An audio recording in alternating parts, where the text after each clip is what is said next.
Olá pessoal, boa noite, tudo bem? Hoje nós vamos falar sobre a importância da qualidade do volumoso no processo de semi-confinamento, a qualidade da nossa pastagem e o que ela vai influenciar em todo o nosso processo. E hoje, como nós vamos falar de qualidade, eu vou responder a pergunta da nossa enquete, que foi uma das enquetes mais votadas até hoje. Eu gostaria de aproveitar aqui para agradecer a cada um que tirou o seu tempinho e foi lá fazer a sua votação. Muito obrigado mesmo, é muito importante a sua participação aqui no nosso Instagram. Bom, a pastagem, a gente precisa levar em consideração alguns pontos da qualidade dela. E o primeiro ponto é que o capim é um organismo vivo. E ele tem a sua fisiologia, e essa fisiologia ela é influenciada por diversos fatores. Além dela ter o seu ciclo, ela é influenciada, por exemplo, pelos fatores climáticos. Então, aí nós entramos no segundo ponto, que além de ser um organismo vivo, ele está em céu aberto, a céu aberto, ele está exposto a todos os tipos de intempéries. E isso, quando nós falamos de intempéries, nós estamos falando de invernos, de veranicos, de geadas, e tudo isso aí, cada intempérie dessa vai ter uma reação diferente sobre a fisiologia desse capim e, consequentemente, sobre a qualidade do material que está disponível ao nosso animal. Consequentemente, dependendo da alteração que ocorrer ali, a gente precisa fazer uma alteração no concentrado que a gente está fornecendo para poder alinhar com esse volumoso que foi alterado. Além disso, nós devemos levar em consideração também a ocorrência de pragas, e o manejo que a gente deve fazer, principalmente para evitar pragas. Eu vou citar um exemplo para vocês. Às vezes a gente está fazendo um manejo de semi-confinamento e a gente está vendo que está sobrando pasto na estação seca, e o capim vai entrar na estação chuvosa com muita matéria orgânica sobre o solo. Consequentemente, o que eu costumo fazer? Eu costumo dar uma reduzida no concentrado para estimular esses animais a baixar esse capim, para que a gente consiga ter um controle mais efetivo, principalmente da cigarrinha na entrada do período chuvoso. Então são técnicas que a gente precisa adequar para a gente ter sucesso em todo o ano, porque senão a gente acaba tendo sucesso numa etapa do ano e depois a gente acaba dispendiando muitos custos para poder consertar isso aí, para poder reparar algum dano que a gente mesmo causou, Eu vou responder a pergunta da enquete, que era qual a melhor época para se fazer o semi-confinamento, com outra pergunta. Na opinião de vocês, é melhor empurrar um carro na subida ou na descida? Ladeira acima ou ladeira abaixo? Se você ainda não entendeu essa comparação, eu vou dar mais algumas explicações e você já vai entender logo abaixo.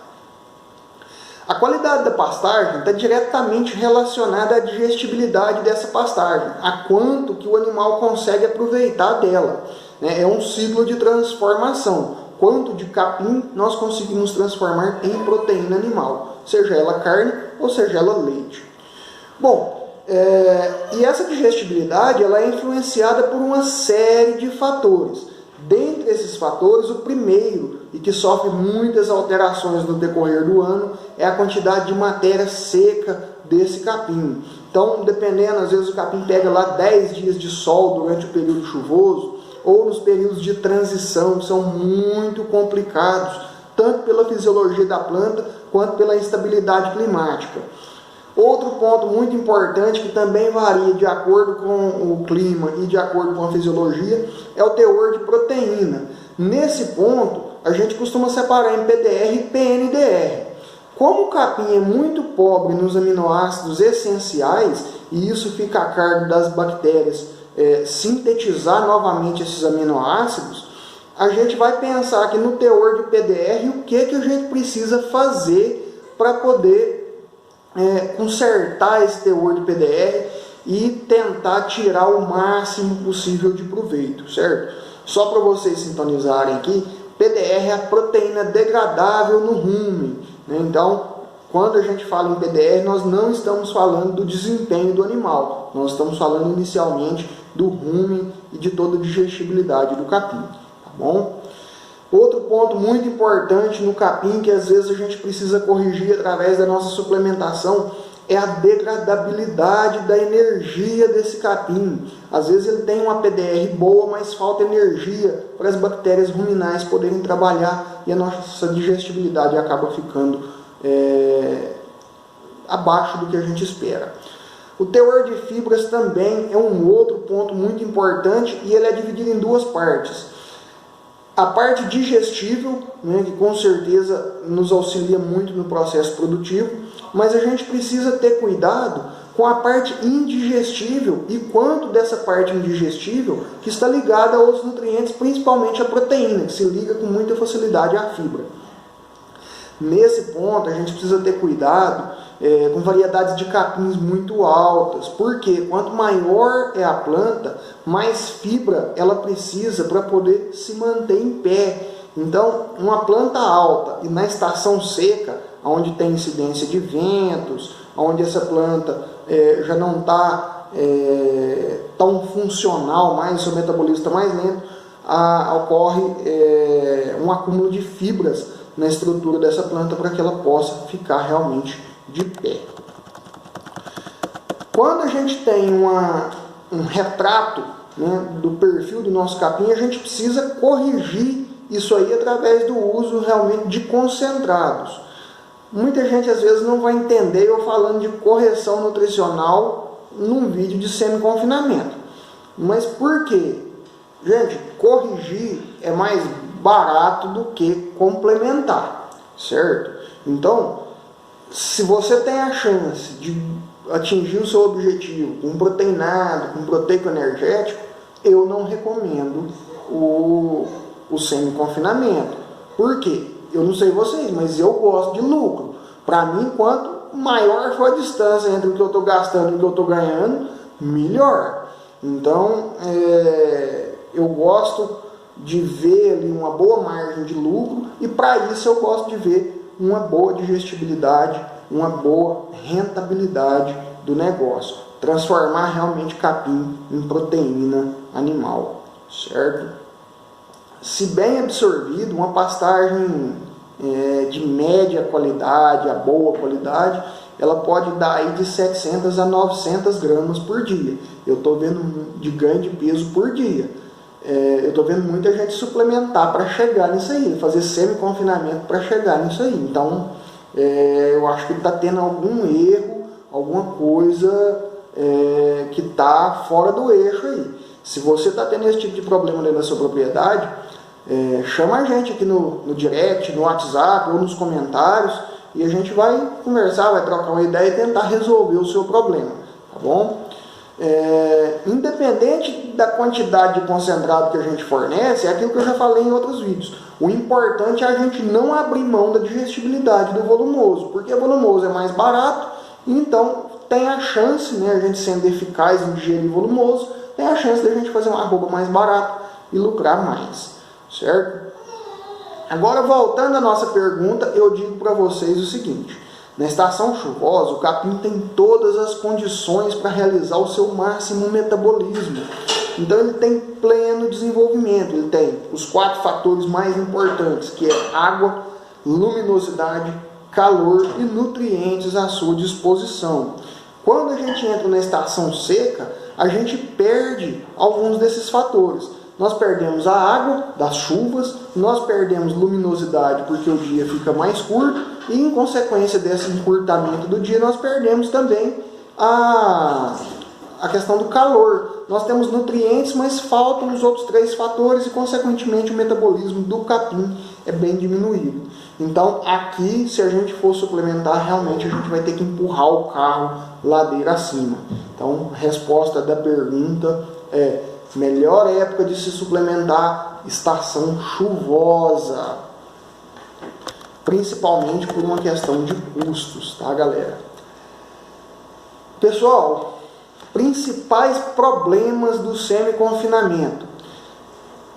disparado na frente, o que mais dá de problema, com certeza, é a questão de não ter homogeneização ideal na mistura, quando essa ração ela é feita na fazenda. Então, lá no confinamento, normalmente você tem um equipamento, um vagão, que vai fazer essa mistura. Além disso, você está misturando, né, volumoso com concentrado, uma umidade um pouco mais alta, isso aí tudo colabora para uma mistura mais homogênea. Aqui não, aqui você está misturando pó seco com granulado seco, né? Então, na verdade, está tudo seco ali e isso exige um tempo de mistura maior, né? Exige, dependendo das quantidades que a gente vai colocar de premix ou de algum outro ingrediente, de ureia, né? Exige que a gente faça uma pré-mistura. Por quê? Porque, principalmente, ureia e alguns aditivos, se não estiver bem misturado, pode trazer problema de intoxicação, né, nos nossos animais. Dentro da questão mineral, nós podemos ter hipo e hipervitaminoses. E ainda dentro da questão mineral, se a gente não tiver uma padronização muito boa, né, de mistura, uma homogeneidade muito boa, a gente vai ter disparidade de consumo e, consequentemente, despadronização do lote. E isso não é interessante. Um outro problema muito comum é a questão da adaptação. Quando eu falo de adaptação, todo mundo pensa lá no começo do semi-confinamento, né? Que o boi estava lá comendo só capim e aí veio para comer ração, a gente faz lá aquele período de 15, 20 dias. Isso aí todo mundo está fazendo, todo mundo já sabe que é importante fazer ele. Só que a gente tem um outro problema, às vezes no decorrer do nosso confinamento, falta o farelo de soja e a gente vai substituir ele pelo farelo de algodão ou pela torta de algodão. E com isso a gente muda toda a estrutura da nossa ração. Às vezes isso aí não vai causar uma intoxicação no nosso animal, não vai causar uma acidose, não vai ter nada disso. Só que às vezes a gente vai perder ali durante 15, 20 dias, a gente vai deixar de ganhar, né, 200, 300 gramas por animal. E isso aí pode impactar negativamente na sua lucratividade. Então, sempre que for fazer uma mudança, por mais que seja mínima, eu vou mudar de ureia convencional para ureia protegida. Ou, ao contrário, né, que é bem mais comum, vou mudar da protegida para convencional. Vamos fazer adaptação. Não vamos fazer essas mudanças de maneira brusca, porque o ruim do animal pode sentir isso aí e passar isso para o animal e a gente acabar tendo prejuízo. Certo? Pessoal, amanhã eu vou voltar com outro vídeo falando a respeito da importância do concentrado no semi-confinamento, quais os tipos de concentrado que a gente vai poder utilizar e como a gente pode utilizar esses concentrados. Amanhã também eu vou fazer um novo vídeo falando sobre os próximos temas. Eu gostei muito da votação